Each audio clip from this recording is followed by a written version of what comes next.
What's going on, BLV football fans?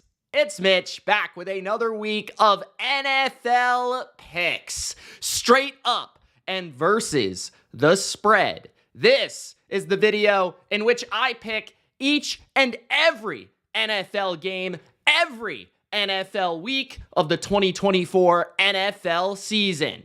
That's right. It's week 5. It has arrived, and I'm ready to go. Week 4, to recap, we're headed in the right direction, man. We went 11-5 straight up on our straight up selections.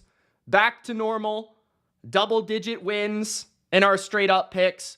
And then in terms of the spread, we went 9-7. It was still not the easiest week, especially to narrow down the best spreads to bet. There were a couple games that I just left outside my top 5 that I probably should have put inside my top 5 best bets versus the spread. But at least we're getting a better grasp of which teams to pick on a weekly basis. And perhaps the madness of the first month of the NFL season is finally behind us, because I could not take week 2 or 3. It was ridiculous. Week 2 or 3 was outrageous. So I'm time and ready for some October NFL football. This is crunch time. This is go time. This is the bottom line view time. Grunk, spike the like button. Don't forget to subscribe if you haven't already for weekly NFL picks live on the BLV every single Wednesday night. In order to chat with the community in this video, inside this live stream, you have to be a BLV YouTube member at any level. And you can chat with me, and I'll answer any questions, all comments in regards to the NFL games in week 5, or any week for that matter. So sign up, become a member, support the channel, support me, support the journey of the BLV. Let's get started, man.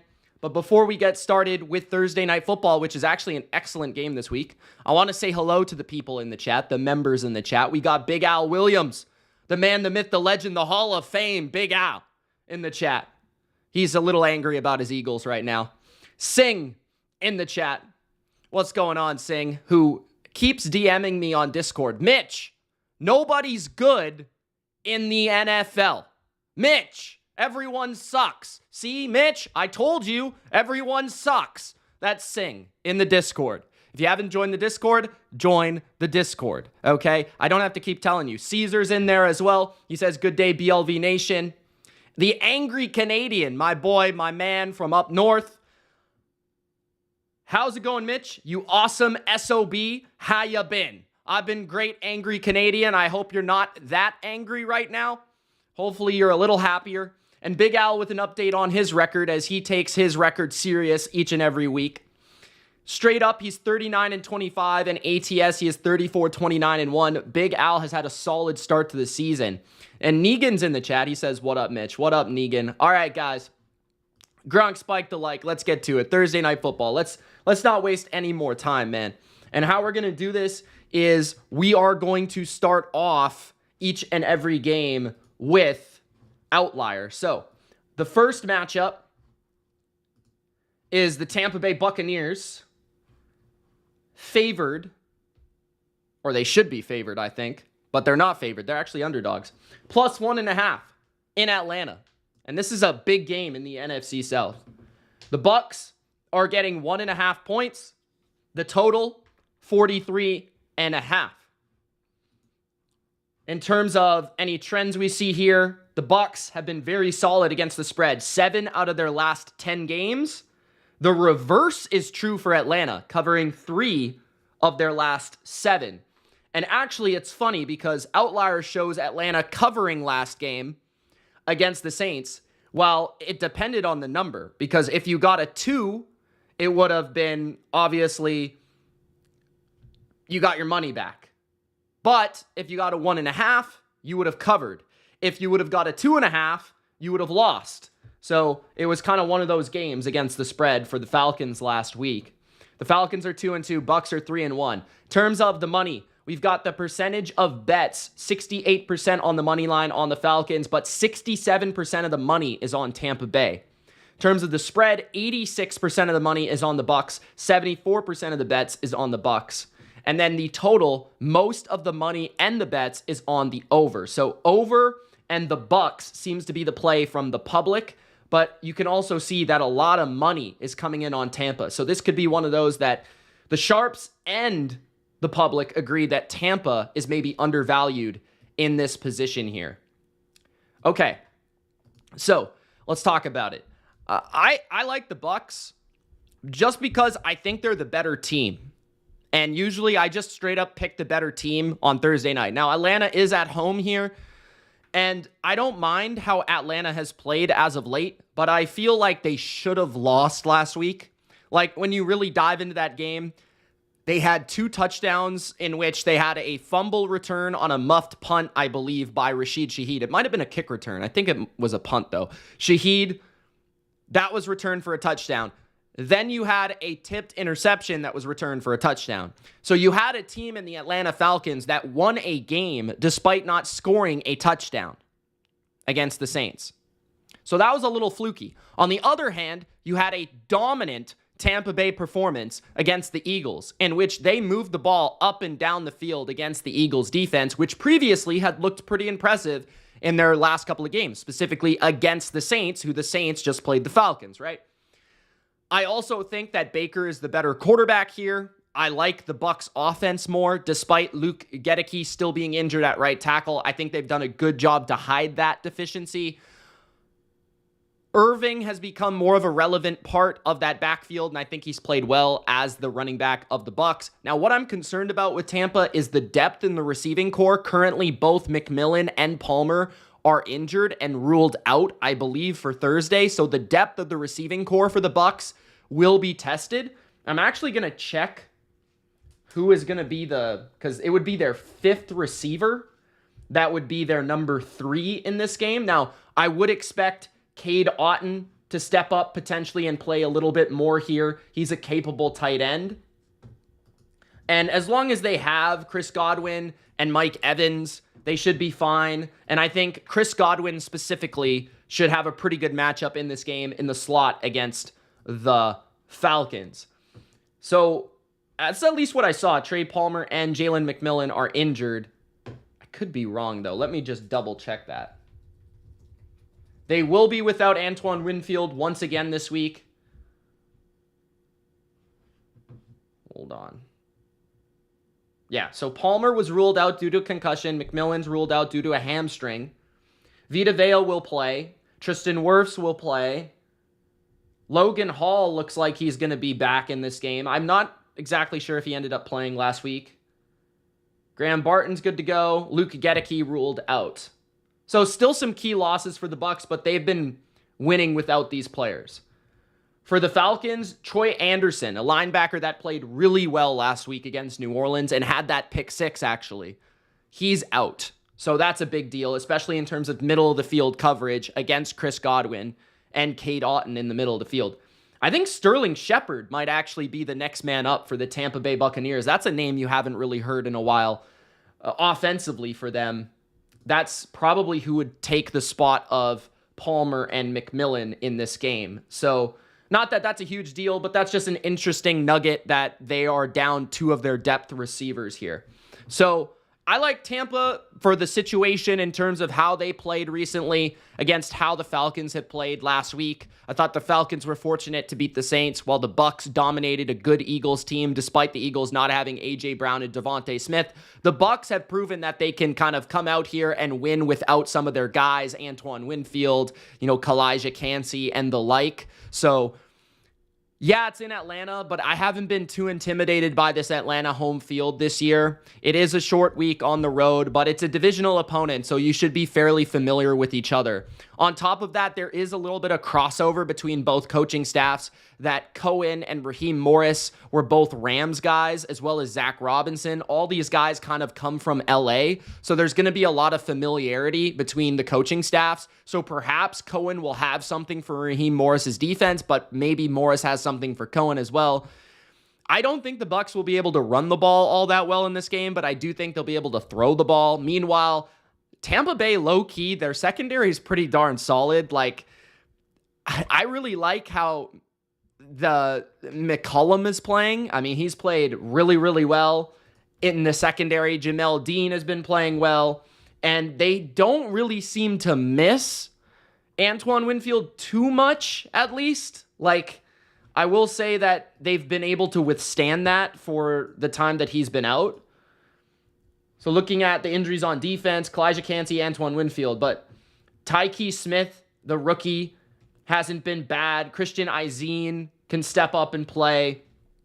And Levante David's still playing very well. Vita Vea has a mismatch on the Falcons' offensive line, perhaps because the Falcons are without a couple offensive linemen. I think their center is out, for Dahlman for the Falcons, so Vita Vea will have a mismatch right there at center. And right tackle Caleb McGarry is also injured, although he might be playing in this game. I think he was limited all week with an injury, so we'll see if they get the right tackle back, Caleb McGarry. It could be Storm Norton, though. I'm not sure. If it is Storm Norton, Diaby has low-key been very, very good for the Bucs, especially in terms of pressuring the quarterback. So I agree with Big Al. The Bucs look like a low-key NFC contender, while I feel like the Falcons just look like an average NFC team, like an average team. Maybe they could squeak in the playoffs, but it does feel like the Bucs right now are on a different level. So I'm going to take Tampa Bay. I love how Baker's playing. He's been one of the low-key MVP candidates through the first month of the NFL season. By the way, I'll be coming out with an updated tier ranking of all 32 starting quarterbacks, including a couple of them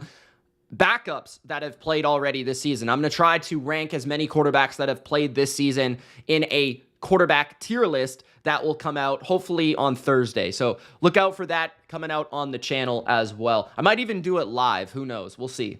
All right, so I'm going to take Tampa Bay to win, Tampa Bay to cover as the underdog. Give me the +1.5. The only reason I wouldn't really bet this is because it's Thursday, but I do think this is a great teaser spot to utilize that 1.5 points +6 to get it to 7.5 above a touchdown in the extra point. Pair it up with another game down the road here that we might be able to discuss. So I love Tampa in a teaser to at least be able to keep this close, but I do think that they should win this game. Next up, let's talk about Sunday football. We have actually a Europe game, a London matchup. That is the New York Jets and the Minnesota Vikings. So let's take a look at OUTLIER. The spread 2.5 for the Vikings, and it's pretty much stayed that way. The total is 40.5.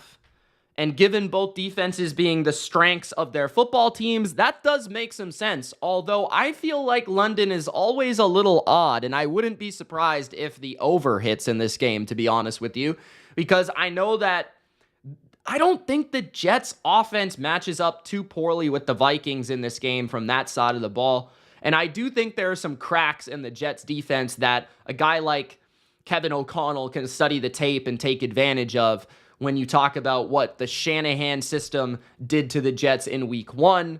I could see, Kevin O'Connell having some familiar success as well with this matchup. Now, let's take a look at some of the public splits.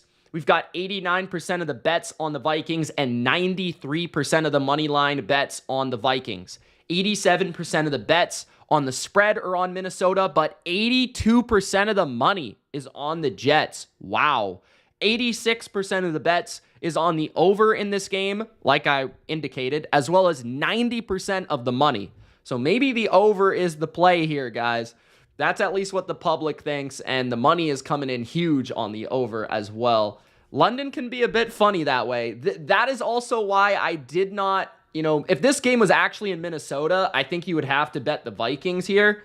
But because it's like one of those random London games, you don't really know how the teams are going to respond. On one hand, you have Aaron Rodgers, who's a veteran who should be prepared and ready to go for this type of setting. But at the same time, I think the Vikings have a much better coaching staff in Flores and O'Connell and much better overall leadership and direction and consistency.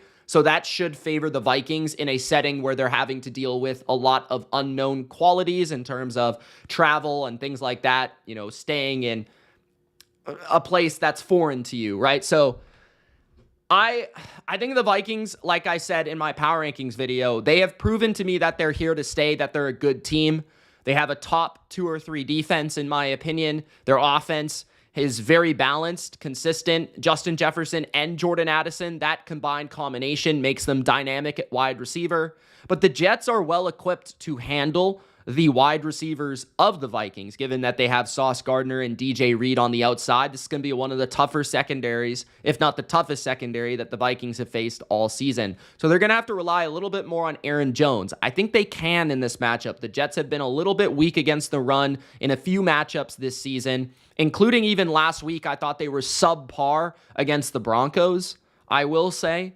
I will also say that it will be interesting to see how Brian Flores tries to confuse Aaron Rodgers, because Rodgers is very well equipped at seeing, even disguised coverages and pressures and being able to point out which guy's coming, which guy's backing out, and being able to go with the ball quickly to where he needs to go, or seeing a blitz coming and being able to get the ball out to Breece Hall out of the backfield, things like that. He is very well equipped at the knowledge of this offense and understanding where he should be going, which matchups he should be picking on.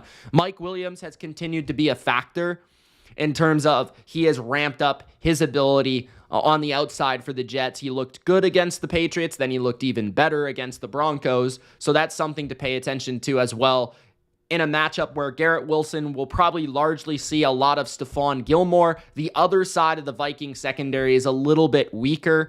It just so happens that Gilmore, at his age, is still very, very good at football. Who would have thought? Now, the Jets do have a pretty good offensive line, and I would actually say that this is arguably the best offensive line that the Vikings have faced in terms of pass protection. I think the Jets have a pretty good offensive line overall. I would say that the Packers are debatably also as good as the Jets, maybe a little bit better in terms of the run game, but the Packers fell behind so fast that it was kind of hard for them to get in a script where they were able to run the ball. I honestly think I have to pick the Vikings, although this is one of those weird spots where I'm not too confident in picking the Vikings, just because I actually think the Jets are oddly kind of a tough matchup for the Vikings because of Aaron Rodgers' brain and because of the Jets' secondary. But I would say that this is also a Sam Darnold revenge spot. Too bad it's not in New York, as Sam Darnold was drafted by the Jets. And how funny would it be if Sam Darnold beat Aaron Rodgers? Aaron Rodgers, the guy that's supposed to save the Jets, while Sam Darnold was picked by the Jets in the draft in 2018. So I'm going to pick the better team in London. I'm going to pick the Vikings. I'm not convinced about it. I wouldn't make it a best bet. I don't think this is the best spot to back a good Vikings team. I think there will be better spots. I think there were better spots, but I'm going to pick the Vikings here. That being said, I rank the Vikings number 1 in my power rankings, and that is a curse so far this season, so they might lose just because of me. So factor that in if you wish. Take it with a grain of salt. But I'm going to take the Vikings to win and to cover in London. I think this could be a pretty fun game. I think this is a really good matchup now that we look at it in London. London usually doesn't get these good of matchups, especially this early in the year. So this is a pretty good one. I'll definitely be awake for it at 6:30 Pacific time. Can't wait. 6:30 in the damn morning, bro. Okay, let's get to the next matchup. Brandon says Vikings are going to go to London, take a week off, then return versus the Lions with the mojo gone. Big Al says the Vikings have exceeded my expectations this year. Negan says Rodgers is washed. Okay, let's get to the next game, which is the Miami Dolphins. Miami Dolphins suck. They are 1-3, and they're at the greatest franchise ever to exist in the history of the NFL. Big Al knows it.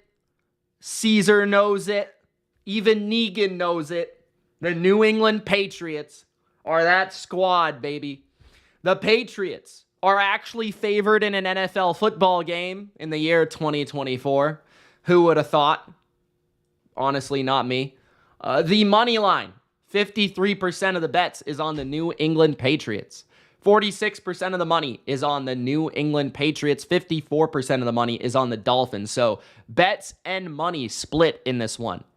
Bets, 64% on the spread on New England, 73% of the money on New England. So interestingly enough, this actually does make sense because Miami is an underdog, so it's better to just take it's and they're an underdog of 1, right? So it makes more sense that you would just bet the money line if you want to take the Dolphins while you'll lay the 1 with the Patriots because they're more than likely if they're going to win. I know it's the Patriots and they only win games 14-13, but it's more than likely that if the Patriots win, they'll win by more than 1 point, okay? The over has 87% of the bets and the money, 68% of the money on the over, despite the total for a Patriots game being 36.5. That's honestly high for a Patriots game. Let's talk about the matchups, all right? Let's talk about it. So we have the Patriots -1. The game is in New England. For the sake of it, I've been building it up the last couple of weeks. This is the spot the Patriots can win a game. The Patriots are going to have to win games this year. They're not going to win only one for the rest of the season. So I'm going to take my Patriots to win, man. Why not? Let's do it. I like the Pats because they're at home. They're playing a third-string quarterback in Tyler Huntley. They're playing a dreadful offensive line in the Miami Dolphins, who are the only offensive line that you could debatably say is as bad as the Patriots' offensive line, and that offensive line is on the road as well. On top of that, the Dolphins don't know what they're doing on offense. Like, they're running all these, like, reverses, screens, and a bunch of garbage, and none of it is working. And the Patriots actually have a secondary that can match up with Tyreek Hill and Jalen Waddle, one of the very few in the NFL. Am I a little bit fearful that Kyle Duggar is probably not going to play? Yes. Do I hate that the Patriots offensive line is worse than the BC Lions? Yes. But I think the Patriots can win a defensive game here because I think they'll run the ball better on Miami than Miami will run it on New England. I think that Stevenson and Gibson can have a bounce-back performance after 2 pretty quiet weeks, the last couple of weeks against the Jets and the Niners fronts. I think against Miami, without Jalen Phillips, without David Long potentially, they are very weak at the edge position right now. They're starting like their 4th and 5th edge players, like Chop Robinson, the rookie, and Emmanuel Ogbah are going to be the edge guys. And then they're starting their 3rd linebacker in there as well. Their safety position, Jordan Poyer is beat up. Kendall Fuller at corner is beat up. So the Dolphins have many injuries. The Patriots have injuries across the offensive line, including Dave Andrews being ruled out for the rest of the season, their best offensive lineman at center. That sucks. That sucks because I love Andrews. He's one of the few Patriot legends that's still on the team. When you really think about the Patriots dynasty, Dave Andrews is really the only guy remaining, to be honest. Like, he's one of the only guys remaining. You've got maybe, like, Jonathan Jones. I guess sort of Bentley at the end there, I might say was there. I can't even recall if he was there. He was a backup player, but he's injured. And then you've got Dietrich Wise. Like, there's like 3 or 4 of them that are still there. Dave Andrews was one of them. He's out for the year. That hurts, but I actually didn't feel like the Patriots O-line was that awful against the Niners. I have a very low bar. And I will say that the Dolphins, when you look at their pass rush right now, Ogbah, Chop Robinson, Calais Campbell, and Zach Sealer, that's not that intimidating. It's not that intimidating. I don't think they're just going to be able to dominate the Patriots in that department. And New England's used to playing with this crappy O-line. They've built this for themselves. The Dolphins are not, clearly. And Tyler Huntley is bad.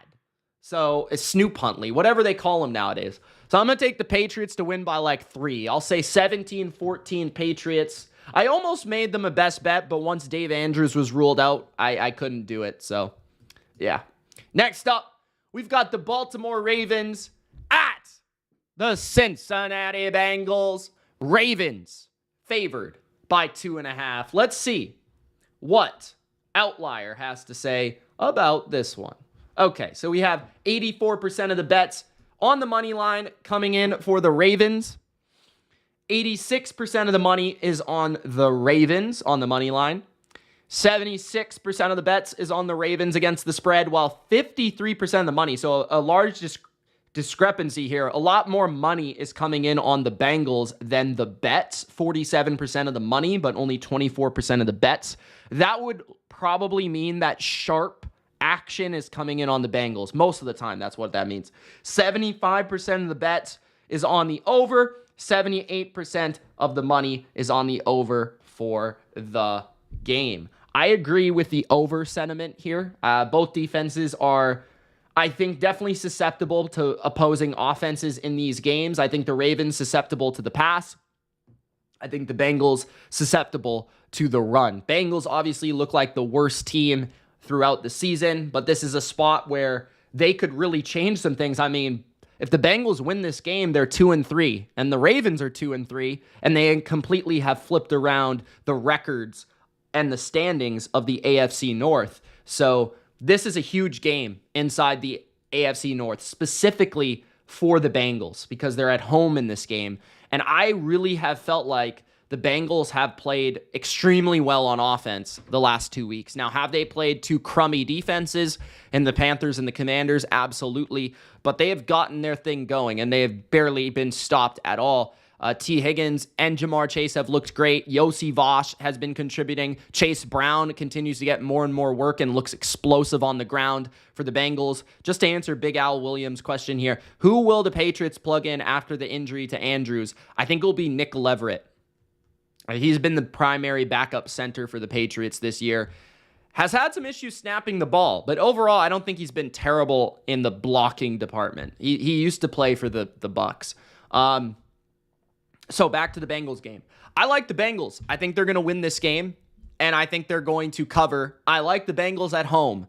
BJ Hill potentially will be back for this game for the Bengals. They've also activated a couple other defensive linemen that may or may not be able to help their rotation, which has without a doubt been the weakest area of their team.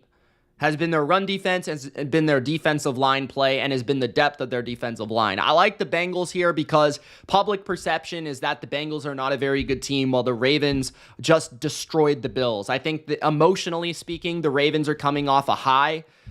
They just walloped the Bills, and it was impressive, super impressive. But I think everything went their way in that game, where they were able to get a lead, and they were just able to, have, for whatever reason, Joe Brady called the worst play call of all time to withstand a comeback from Josh Allen in the second half. And then, just a lights out performance all the way around. I just don't expect peak Raven football in this game on the road instead of at home in a primetime setting where they were kind of like having to prove the world wrong at that point last week. I think the opposite is true this week, where the Bengals are kind of in that position where people don't think they're any good anymore, and Burrow has to prove himself against a good defense. And I think that the Ravens have always had difficulties covering Jamar Chase and T. Higgins, and that combination when they're out there. I think that the Bengals will be able to just keep the Ravens off balance with their passing game. And I think that the Bengals defense will come to play in this game, weirdly enough. They have typically played Lamar fine. That has not necessarily been the issue. There's times where they have struggled with Lamar in the past, but I think that they've played Derrick Henry really well in the past as well. When he was on Tennessee, they have been able to slow down Derrick Henry, and they were able to beat the Titans. I think BJ Hill, if he is back, will be a major factor in that. On top of that, I'm still not convinced with the Ravens in terms of their offensive line in pass protection, or the Ravens playing from behind, or the Ravens throwing the ball. I think the Ravens throwing the ball is not where they want to be. If the Bengals are able to create and generate a lead with their offense, I think that they very well should win this game, or could win this game.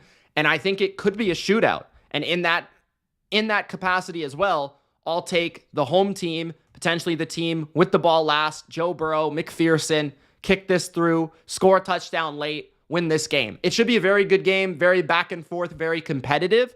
But I think there's a way that the Bengals are able to pull off this small upset. So big divisional contest. I just feel like the Bengals at home are going to take it. Negan says Yossi Voss will outperform both Chase and Higgins. Interesting. We'll see. Chase has always been very good against the Ravens. He's always given them a lot of issues. Big Al's got the Bengals 34, Ravens 28. Cincinnati wins and covers. The defense does have issues, but the offense will do good enough to win. Yeah, I could see a shootout in this game. I would take the over 49.5 if it were me. But I have a strange suspicion that the Bengals defense might show up. I don't know. I have a strange suspicion. All right. So we'll see. We'll see. But I'm going to go with the upset. Bengals. Next up, we've got the Cleveland Brownies at the Washington Commanders. Washington is favored by 3.5. This one smells bad. This one smells horrific. Okay. Let's check out what Outlier has to say about the Browns and the Commanders. Don't forget to Gronk spike the like button, guys. 92% of the bets and 98% of the money on the money line. That is an outrageous percentage on the Commanders. 38% of the bets are on the Browns, 23% of the money on the Browns. Meanwhile, 62% of the bets and 77% of the money on the spread is on the Commanders to cover 3 or 3.5. I have seen 3.5 more frequently than 3, but Outlier does show 3 here. The over is 83% to bets and 85% of the money. I think the over is probably the correct play overall, but I don't know if I have really a lean either way, just because of how inconsistent the Browns offense is and how the Commanders have really not played a good defense since week 1.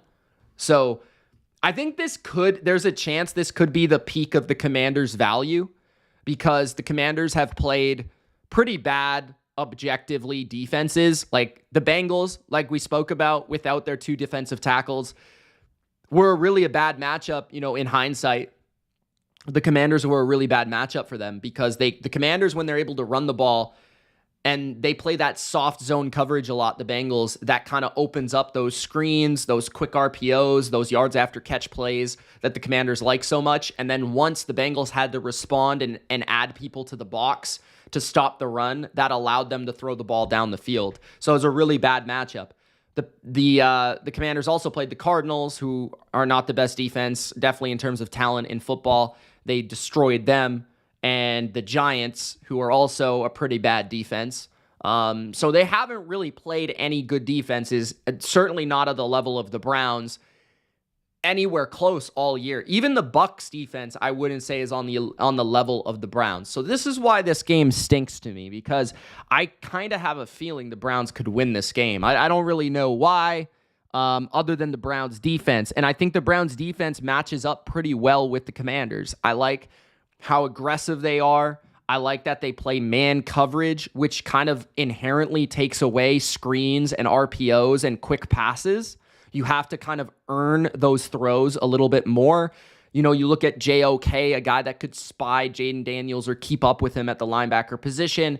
The mismatch is the Browns' defensive line against the Commanders' offensive line in any sort of drop back scenario. Denzel Ward can cover Terry McLaurin. So I think this is oddly a bad matchup for the Commanders on that side of the ball. So this will be a really telling game for the Commanders offense to see how legitimate they are. Now the game is in Washington, and really the game will come down to, can Washington's defense show up against a bad Browns offense? That being said, we could have Browns offensive linemen come back to this game and help them out. Nick Chubb was also, I think, activated, although I don't think he'll play in this game. Amari Cooper can't catch a cold, but David Njoku could be back as well. Jerry Jeudy played well last week, and I actually thought that Deshaun Watson didn't play that bad against the Raiders, and they were pretty unlucky to lose that game against the Raiders last week.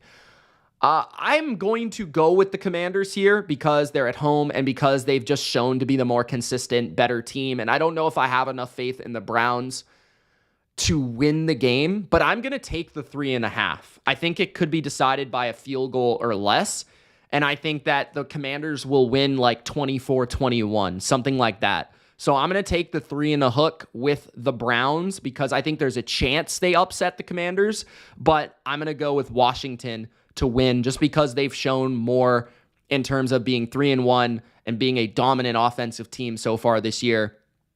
So I'll go that way. I'll take the points, but I'll take the Commanders to win the game by a field goal here. Next up, we have the Buffalo Bills at the Houston Texans, one of the games of the week. Big Al says Commanders 27, Browns 20. Washington wins and covers. Can't trust Cleveland right now. Singh takes Washington big, 27-14. Thank you guys for giving your scores. The Bills are now favored by 1 after this spread early in the week started with the Texans favored by, I think, 1 or 1.5. Let's take a look at what Outlier has for the public information here. We've got the Bills -1.5 and the total at 47.5. If anything, I would lean towards the over. I think both teams are capable of scoring in the 20s, which would probably make this an over pick. But money line, 66% on the money line. Bets on the Bills, 76% of the money on Buffalo. 63% of the bets on the spread on Buffalo. 77% of the money on Buffalo. The over has 81% of the bets and the money 88% on the over. So, yeah, if anything here, I would say the Texans do lean towards being an under team, 7 out of their last 10, while the Bills have been more of an over team. But I would lean towards the over on the total. In terms of who I'm picking, I've kind of been a little bit back and forth early in the week because I did not love how the Bills played on Sunday night. I thought they kind of showed some of exposure to their weaknesses. But I also did not like how the Texans played on Sunday against a far inferior Jacksonville team who's looked brutal. And the Bills destroyed Jacksonville the week before. So I was a little bit back and forth early, but when you really think about the matchup, I do think that it favors the Bills. I think the biggest problem with the Bills, though, is they're injured. So that's kind of the biggest issue for me with Buffalo, is that they have injuries. Now, I did check their injury report, and Bernard has been limited, as well as Teron Johnson, limited today on Wednesday, gearing up for Sunday. That is progress, and that is good news to have the linebacker and potentially nickel corner, two of the best defensive players on Buffalo, back in the lineup. If those guys play, I think that's a huge boost and a huge bonus. Von Miller has been suspended, which does hurt their pass rush. Laramie Tunsil was hurt in that game against the Jags. So I'm going to check the injury report for the Texans because I have not checked it yet today just to be sure about what's going on here. So did not practices. Damian Pierce and Joe Mixon, their running backs, did not practice. Laramie Tunsil did not practice, their left tackle. And Derek Barnett, their backup defensive end. They could have Tank Dell back from the chest injury. He was limited on Wednesday. Jimmy Ward also didn't play last week. He was limited with a groin on Wednesday. The Bills, you got to watch out. Deion Dawkins, hamstring, did not practice on Wednesday. That's something to be aware of. He is a great left tackle. I will say that if I haven't heard anything serious about him, I would expect him to play. Taylor Rapp has a concussion. He might be out, safety, but the Bills kind of have been rotating their safeties all year. And Khalil Shakir also did not practice on Wednesday with an ankle injury that he sustained against the Ravens. I think that he did play the rest of the game against the Ravens, if I'm not mistaken, though. I might be wrong about that. Singh, let me know. Did Shakir finish the game against the Ravens? I can't recall, but he did not practice on Wednesday. I would also expect him to play, but he might be hindered by that injury. Like I said, Bernard, Teron Johnson, both were limited. Those would be big additions to the defense of Buffalo. The reason I like the Bills in this matchup is for football purposes. First of all, the Texans have been very sloppy all season long on the offensive line, whether it be pass protection leakage, picking up blitzes on big downs, and or penalties. They've been very bad in all of those areas. Texans have taken a lot of holding calls, a lot of false starts, a lot of bad penalties that have hindered their drives and their ability to score and put them in a lot of third and longs. If you're going to be in third and longs against the Bills defense, you're in trouble. I don't care if they have Von Miller or not. This is a very well-coordinated coverage unit that when they're able to sit back in their cover twos, they're very, very, very good. I mean, just ask Tua and Mike McDaniel, right? So We've also seen McDermott have success against Mike McDaniel, which might be pretty good when facing a guy like Bobby Slowick, because Slowick is also a disciple of Kyle Shanahan. And McDermott has specifically been good against Miami because he has not been he hasn't really had to deal with an overpowering rush attack. The Dolphins' rush attack is generated because of their quickness and their lateral ability, and the Bills match up well with Miami in that regard, while the Texans are more of a power running game, but they are just not good at running the ball right now. I mean, we've seen them struggle against every team they've played to run the ball, except for the Colts, and the Colts' run defense early in the year was absolutely horrific, so I would chalk that more up to being the Colts suck against the run, more so than the Texans are really good with the run. That being said, if Joe Mixon is back, it should help them. But it's probably going to be Cam Akers again based on the early Wednesday report of Joe Mixon still being out with an injury. So that's massive. If the Texans are not able to run the ball at all, I think that the corners of the Bills, especially if Teron Johnson is back, they don't match up poorly with the Texans' great receiving core. Because Rasul Douglas and Christian Benford are one of the best corner combinations in football, and we know Teron Johnson's one of the best nickels in football. Now, the Bills' safeties are not very good, and if you can attack those safeties, you can make some big plays, but honestly, I'm not really too worried because I just think McDermott is so good in terms of limiting big plays, and his coverage is always very sound. The pass rush of the Bills should also be favorable against a pretty underwhelming offensive line of the Texans in pass protection so far. So I think that the Texans hurting themselves with penalties and their lack of a running game is going to hurt them against Buffalo. On the other side, the Texans defense has been pretty solid, but I do feel there are cracks. I think their secondary is somewhat inconsistent in coverage. I think they let up some big plays, and Stingley has been mostly really good, but the other corners have been a little bit iffy.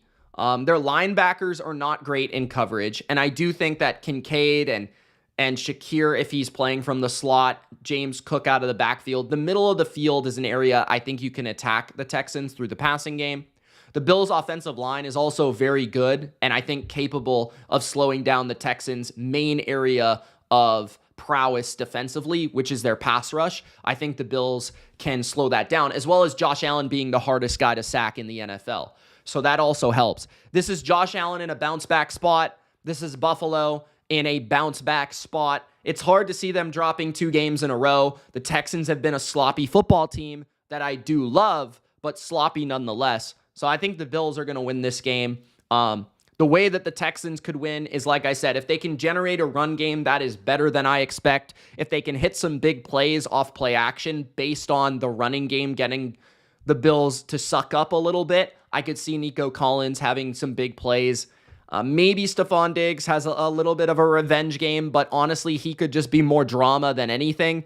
And on the defensive side of the ball, I think if the Texans can stop the Bills' run, that will put them in good situations to get off the field, similarly to Baltimore. So this game could go either way. It should be close, but I do favor the Bills in this game because I'm not confident with how the Texans have been playing. And outside the Ravens performance that I think was mostly just a big Ravens bully spot in a unique matchup that was tough for the Bills, I think they should be able to bounce back here.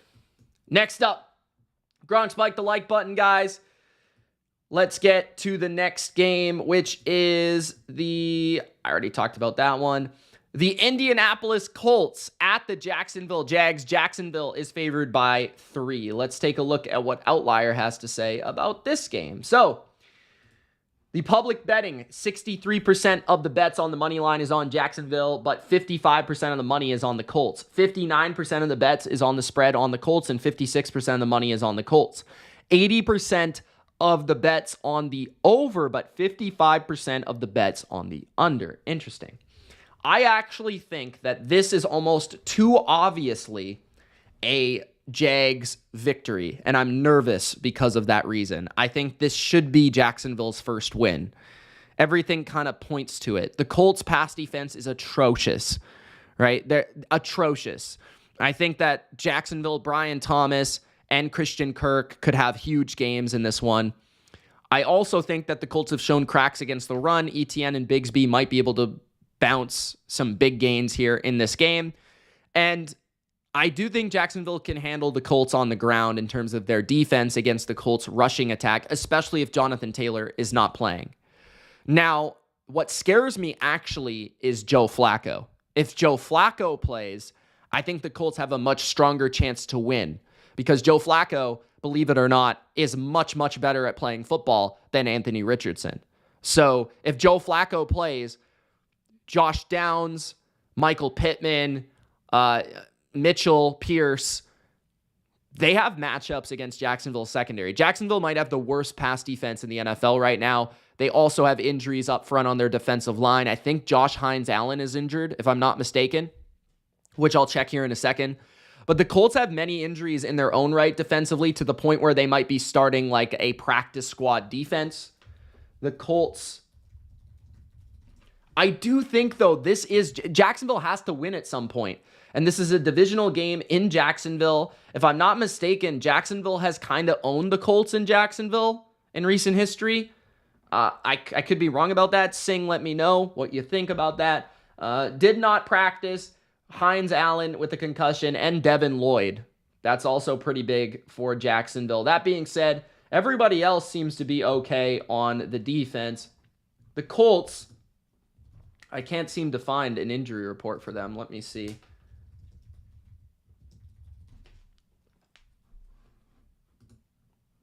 Okay, so did not practice. Zaire Franklin with an illness. Ryan Kelly, their center, with a neck. Kenny Moore with a hip. Kwity Paye with a quadricep. Braden Smith with a, oh my goodness, with a knee. And Jonathan Taylor with an ankle. Wow, that is a lot of big-time players for the Colts that are not practicing. So that kind of confirms it for me that Jacksonville should be the healthier team. They're the home team. They're the desperate team. Yeah, they should win. They should win. I mean, they should win. So I'm going to go with Jacksonville. They played better against Houston, and they definitely could have beat the Texans. So that should give us some confidence. Big Al says the Colts haven't won in Jacksonville since 2014. They have lost their last 9. Okay, yeah, that helps even more. I might have to bet the Jags in this one. I'm not going to lie. Next up, we've got the Carolina Panthers at the Bears. The Bears somehow beat the Rams last week. They somehow did it, and I was right about it, but they somehow did it. Chicago is 4-point favorites in this one, maybe 3.5, depending on where you're betting. I don't know if they deserve to be 4-point favorites against anybody the way that Caleb Williams is playing and this offense is playing, but Carolina doesn't have much of a defense either, so that makes it a little bit interesting. Andy Dalton and the Panthers' offense looks pretty good. Deontay Johnson, Xavier Legette, Chuba Hubbard powering this offense to success. Their offensive line, low-key, is pretty good. Despite losing Damian Lewis, the Panthers' O-line has protected well all season and has ran the ball efficiently since Andy Dalton has been in at quarterback. On defense, though, the Bears are very, very good. One of the best defenses in football, especially at home. And this one feels like a lot of people, a lot of quote-unquote sharps will be in on the Panthers, but I kind of have an odd suspicion that the Bears will cover. I think the Bears will win, and the reason I think the Bears will win is because I think the Panthers' defense is so bad that this could be a spot to where the Bears' bad offense actually looks competent. Like DeAndre Swift could run the ball. DJ Moore could make some plays against his former team in a revenge game. This is also an Andy Dalton revenge game, though, on the other hand. And also, Swift looked better last week. The Bears are starting to figure some things out under Shane Waldron on offense each and every week, like, Cole Kmet and things like that. Rome Odunze and Keenan Allen appear to be a bit healthier now, so that also helps. And Caleb's just gaining more and more experience, and the Bears are at home. Like, unless Andy Dalton really shows up against a great defense here, I don't necessarily think they're going to win this game, or maybe even cover. 4 is tricky, though. It could end like 20-16 or 24-20. It could end 24-21. That's very possible. I wouldn't bet this one. I just have a weird suspicion. I'm going to go with the Bears to win and to cover just because I believe in their defense. And I believe that they have a great matchup against the Panther defense that now is missing linebackers, Shaq Thompson injured, Derek Brown injured up front. Very little pass rush to expose a bad Bears offensive line, and lackluster cornerback play to cover all these receivers for the Bears. So if there is a game for the Bears to be able to move the ball, it should be against Carolina, and you trust the Bears to be able to slow down even the highly potent Red Rifle on the other side. So I'll take the Bears. Now, I don't know if I showed you guys the public information. Did I? I don't remember. I can't even remember. Did I? I don't know. Let's go. 80% on the Bears for the bet, 76% of the money on the money line. Anything stand out here? 84% of the total on the over, 82% of the money on the over. Does anything stand out? Not really. This is pretty much what you would think. Although, yeah, I mean, I would probably lean towards the over 41.5 as well. So yeah, nothing too crazy there. I don't really see anything that's too crazy about that. Let's get to the next game, which is the Arizona Cardinals at the San Francisco 49ers. 49ers favored by 7.5 at home in San Francisco.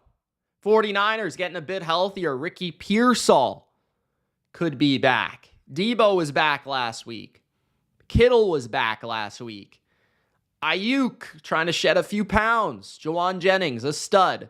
And by the way, did I mention that Brock Purdy is absolutely elite and the best quarterback playing in this game?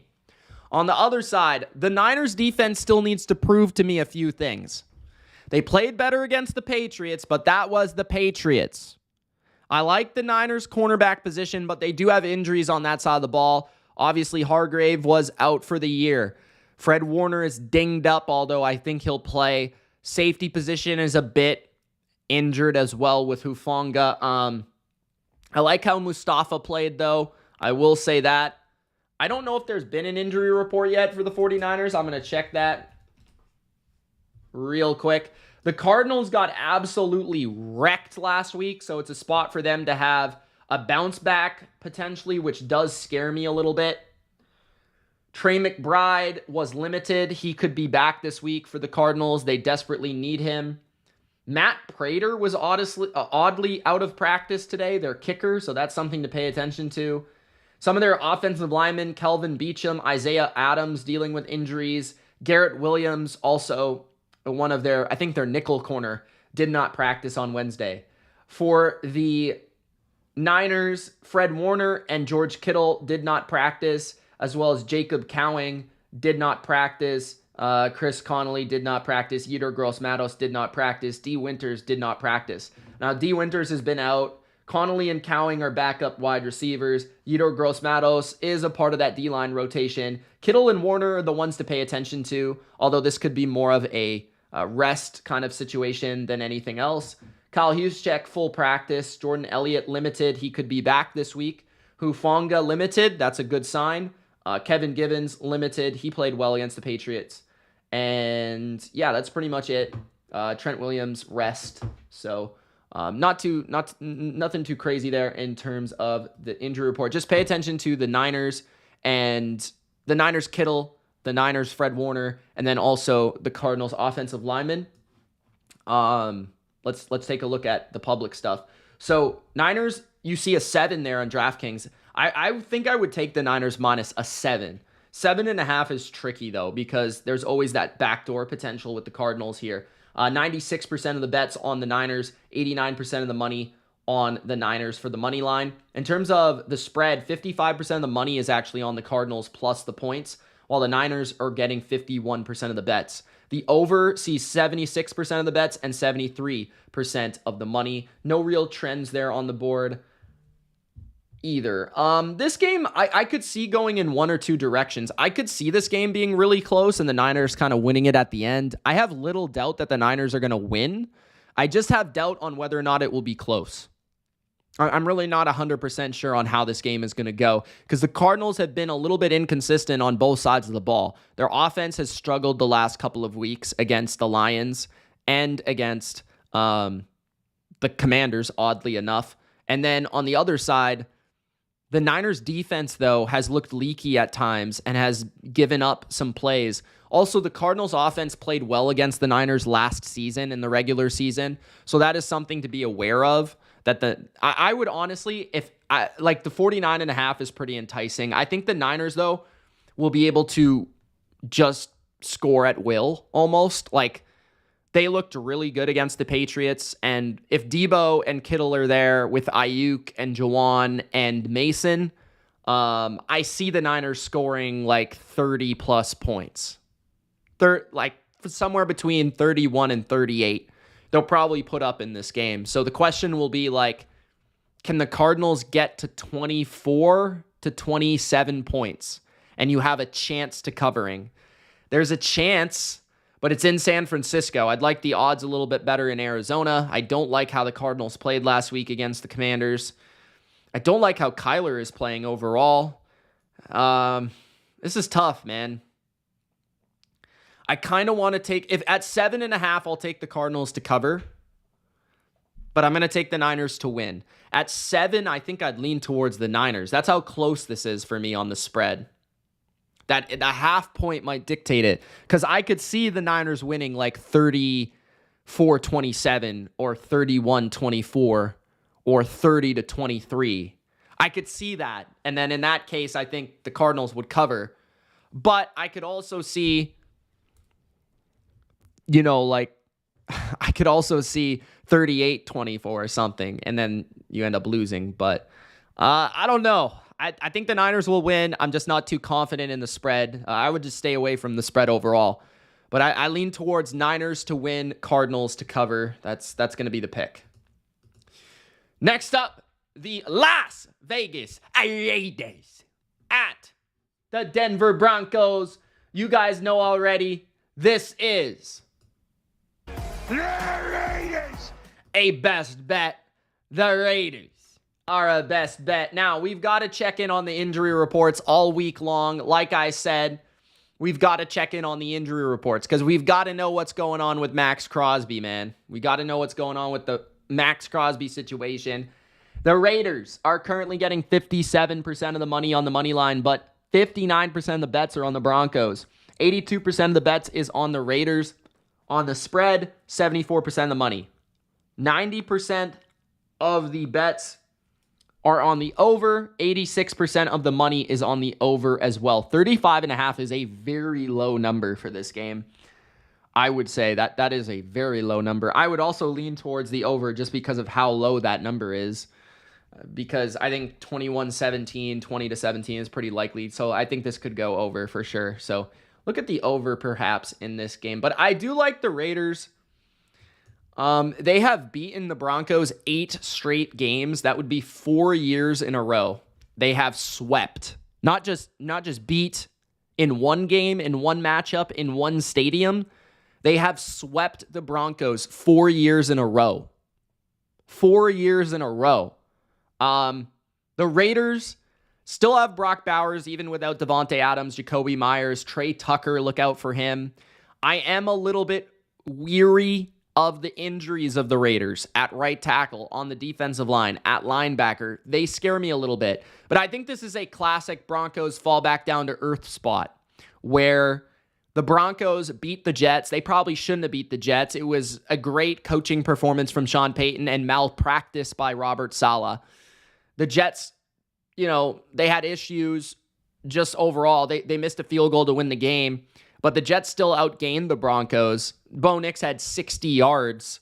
I think the Broncos defense is playing really well, but I think that the Raiders are going to play really well on defense in this game too. Very well coached. I think they can slow down the Broncos in every way, shape, or form. Bo Nix has not impressed me at all. I like the Raiders. There's not a lot of science here. I like the history of the matchup. I like the Raiders' defensive line when healthy, if Max Crosby is playing. I like the way that the Raiders have been able to persevere through injuries and beat the Browns. I like the Raiders' skill talent more than the Broncos' skill talent. I think the Raiders just have a little bit more talent on their side. So I'm going to take the Raiders to win. Raiders to win and to cover. Next up, we've got the Green Bay Packers at the Los Angeles Rams. Packers favored by 3 now. If it's at 3, definitely lay the 3 with Green Bay. But 3.5 could also be out there, which is a little bit trickier. Try to find a 3 if you can. Let's take a look at what OUTLIER has to say, if they agree with me. All right. The Green Bay Packers. 87% of the bets is on the money line for the Packers. 87% of the money on the Packers. 57% of the bets on the spread on the Packers, but 64% of the money is on the Rams. 74% of the bets on the over, 90% of the money on the over, 48.5. I would actually lean towards the under.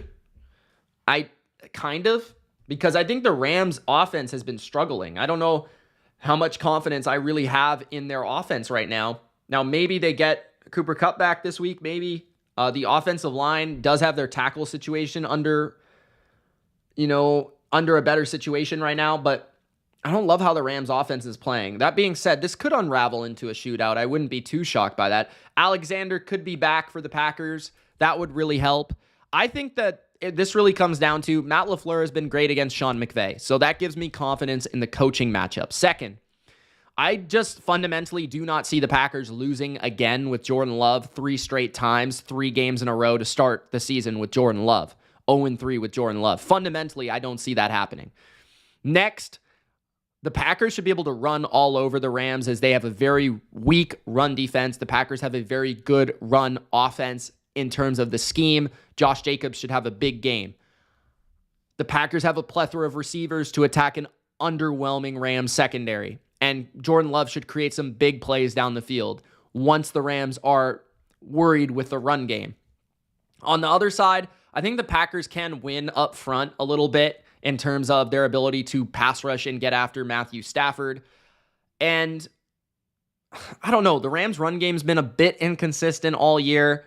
Their receivers are just not all that talented to win one-on-ones. So I just think the Packers' offense is going to be too much for the Rams' defense. That's going to allow them to control the game. And I think ultimately the Packers' defense will get a couple stops that the Rams don't get. So I think that they win probably by like 10 plus, honestly. Like, I think this is going to be like 30-17 or 27-17, something like that.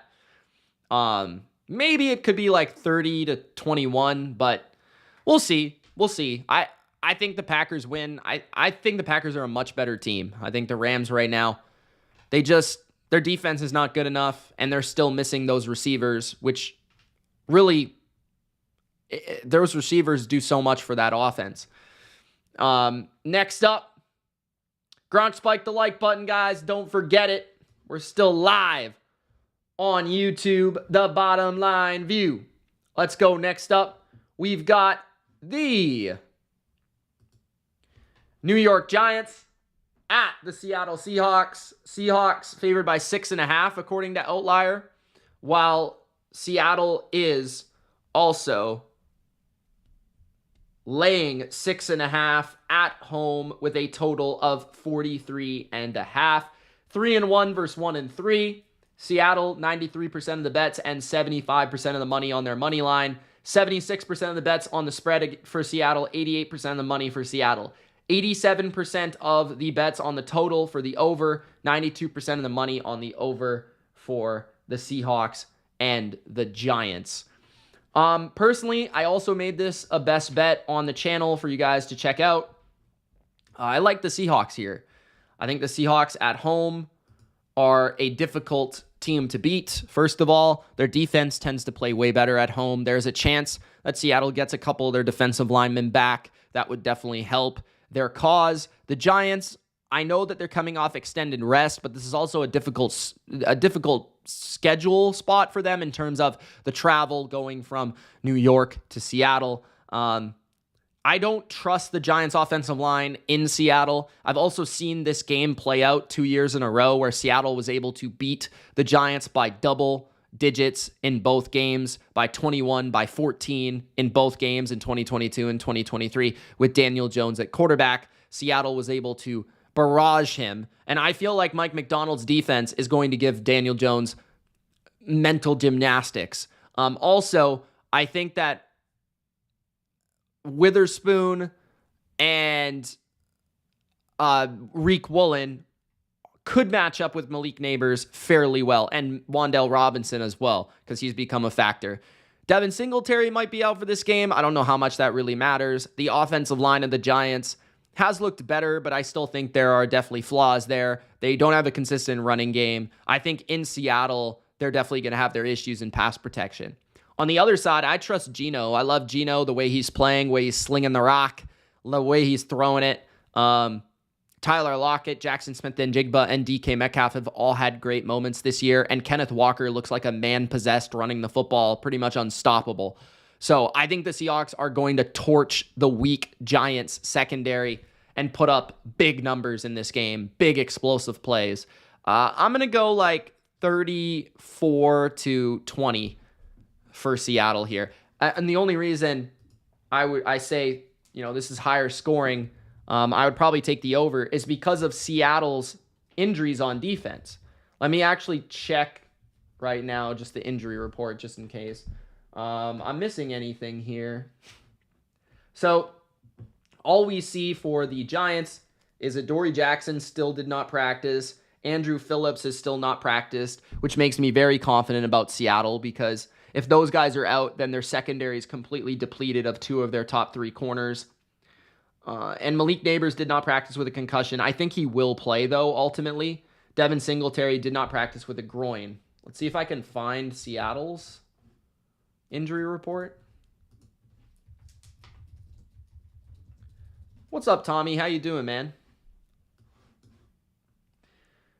Nwosu will not practice this week. Byron Murphy will not be in the walkthrough today. Boye Mafe will be in walkthroughs today. Leonard Williams will be in walkthroughs today. And Julian Love said he's okay. So if they get Mafe and Leonard Williams back, those are literally their two best defensive linemen. So that would be massive for Seattle. I would definitely feel a lot more confident about laying the 6 or 6.5 if those guys are on the field. So this could be the best of the best bets, to be honest with you, if those guys are playing. All right, let's get to the next game. Sunday Night Football. The Dallas Cowboys at the Pittsburgh Steelers, a classic 70s clash. Roger Staubach, Terry Bradshaw. Instead, you got Justin Fields and Dakota Prescott on the field. Let's check out what Outliers information is here. So we've got 60% of the bets on the Steelers on the money line and 72% of the money on the money line of the Cowboys. 80% of the bets on the spread on the Cowboys, 82% of the money on the Cowboys spread, 85% of the bets on the over, while 78% of the money is on the over. The Steelers are minus 2.5. The total is 43.5.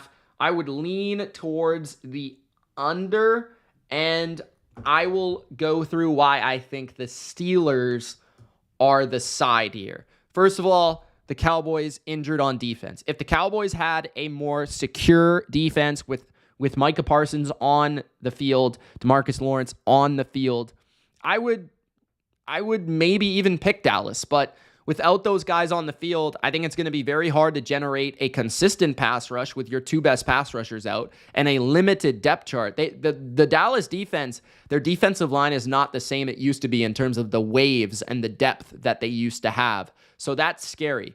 Also, their run defense has already been bad. Now you lose those two guys, that's going to hurt a lot. Najee Harris and the Steelers should be able to run the football consistently, and that's what they want to do under Arthur Smith. Justin Fields could also give the Cowboys some issues with his legs, same as Lamar Jackson did a couple of weeks ago with the Ravens. George Pickens, I think, will be a bit of a problem. Pat Freiermuth has played well as well. The Steelers' passing offense has low-key not been that bad the last couple of weeks, especially in their comeback spot against the Colts. They actually looked formidable there. Defensively, the Steelers have arguably the best unit in football and one of the best pass rushes in football. They're taking on a limited Cowboys offensive line on the road. TJ Watt and Herbig and or Alex Highsmith with Cam Hayward inside should be able to torment the Dallas offensive line and give them a lot of issues. And it's also really bad for the Cowboys because their run game is completely non-existent, resulting in a lot of pure passing situations for TJ Watt to be against one of the worst tackle combinations in the NFL. CeeDee Lamb probably will be a problem for the Steelers, but I do feel Mike Tomlin is smart enough to double him in all manners and forms. And maybe Joey Porter can match up with him and they can slow him down with a double from Minka or something like that. If they can handle CeeDee Lamb, no Brandon Cooks here, they should be fine. I mean, there's really nothing else the Cowboys can do in this game unless Jalen Tolbert has the game of his life, because they can't block, they can't run, and their defense can't stop the run. Also, the Cowboys secondary looked very suspect against the Giants. I think this is a great Steelers spot. Monday night, raw spot, less than a field goal. I like the Steelers. I probably should have made this a best bet. I really hadn't thought of it this thoroughly until now. So yeah, the Steelers. The one thing that scares me is Dallas just having the better quarterback with Dak Prescott being a guy that is very good at kind of like reading coverages and getting the ball out fast and being able to kind of dink and dunk, which has been a successful strategy against the Steelers in the past. But this is also in Pittsburgh. So I don't know, man. Like if this was in Dallas, maybe it's a little bit different. I like Pittsburgh here. Monday Night Football. We have the New Orleans Saints at the Kansas City Chiefs. Let's take a look at the public betting for the Monday night matchup. 85% of the bets is on Kansas City, 93% of the money on Kansas City on the money line, 34% of the bets on the Chiefs on the spread, and only 17% of the money is on the Chiefs. That's crazy. That's a very low amount. 84% of the bets on the over, and 55% of the money is on the under 43.5. And I think I agree with the under. I think both defenses are better than both offenses. I like the under. I like the Saints with the points in this game. The Saints, the only thing that concerns me is their injury report. We have to see how the injury report comes out. Thursday, I think, will be the first time it comes out because this game's on Monday. So we didn't get anything today. So just watch out for that. But I do expect Demario Davis and Tyrann Mathieu to be back. That would be big. I think the Saints have a really good corner combination, and they should be able to lock up, the receivers of the Chiefs. Without Rashee Rice, I think there's going to be some growing pains for Mahomes in the passing game of the Chiefs. Meanwhile, their offensive line at tackle has been a little suspect, especially left tackle. Carl Granderson could have a big day. And then also, I like Dennis Allen as a scheme in general. I think he's going to give Mahomes some different looks that he hasn't seen and some different things that are going to throw him off. And I think the Saints are never afraid of being aggressive because of the corners they have on the back end and how they'll be able to play man coverage against the Chiefs. There might be a couple plays that Worthy is able to break and make, but I don't think it will be too consistent. And Kelsey is just very slow and just at times non-existent. The Chiefs have a very good defense, though, and that should allow them to slow down the Saints' offense. That being said, I'm scared about the Saints' offensive line. I don't like the status of the offensive line. Maybe Ruiz is back, and that could move the dial. But the O-line is scary against Chris Jones, especially the interior. Chris Jones could wreak havoc. The linebackers of the Chiefs are good. The secondary is good in Kansas City. Trent McDuffie can match up with Chris Olave. And Rashid Shaheed is really the difference maker here for me. Like, Rashid Shaheed could have a huge game against the Chiefs because if Trent McDuffie is on Olave, Shaheed could be a problem, especially if the Chiefs try to play man against him. He's too fast. So that's going to be a problem. Alvin Kamara, we'll see how well the Saints are able to run, but typically Spags has done a good job against the run of these Shanahan-like systems, at least to a decent degree, to where it doesn't kill them, right? So I think this is like a 20-17, 21-17 type of game, and it could go either way. I think the Chiefs are almost due for a loss while the Saints are almost due for a win, given that the Saints should have beat the Falcons and arguably could have beat the Eagles too. The Saints were very unlucky against the Falcons. Chiefs didn't play well against the Chargers. Should have lost to the Bengals. Maybe could have lost to the Falcons. So the Chiefs are winning, but they're not playing well, which ultimately I could buy people saying that the Chiefs will lose. But at the end of the day, fundamentally, I can't pick Derek Carr to go into Arrowhead and win. I can't. Fundamentally, I can't do it. So while I will take the Saints to cover, I think that they'll some way, some form choke at the end. It will look like the Saints will win the entire game, but I think they'll lose.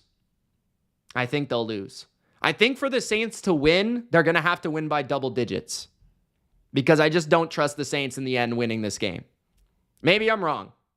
I hope the Saints win. Don't get me wrong. But I do think it will be close. I'm going to say 21-17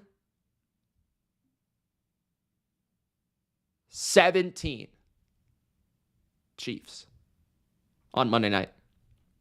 That's my call. Chiefs win again in a game that they shouldn't win. But it is what it is. All right, guys. Those are the picks, man. Week number 5. Let's go. Let's have another great week. Thank you to Big Al, who picks the Saints in an upset, 27-24. New Orleans wins and covers my upset of the week. Sing's got the Chiefs 23-17. Big Al's got the Steelers 24-17 over the Cowboys. And Sing's got the Steelers 35-7 over the Cowboys. Tommy's got Jets, Steelers, Bengals, Packers, Colts, Seahawks, Carolina, the Texans, the Cardinals, the Raiders, the Commandos, the Bucks, Chi-Town, the Pats, and the Saints to win. That's Tommy's picks. Thank you guys for watching, man. Appreciate all of you. Don't forget to Gronk spike the like button. That's how other people can find this video. The more support you bring to the channel, the better. Gronk spike the like. Don't forget to subscribe for weekly NFL picks, best bets, and more on the channel. No one does it like the BLV. Check out Patreon for my weekly bets. $10 a month for all of my bets. Link in the description. And you can also check out OUTLIER, guys, if you like that information. There's so much on OUTLIER, insights, trends, all of it. Check out OUTLIER, link in the description as well. Thanks, guys, for watching. It's Mitch. Deuces.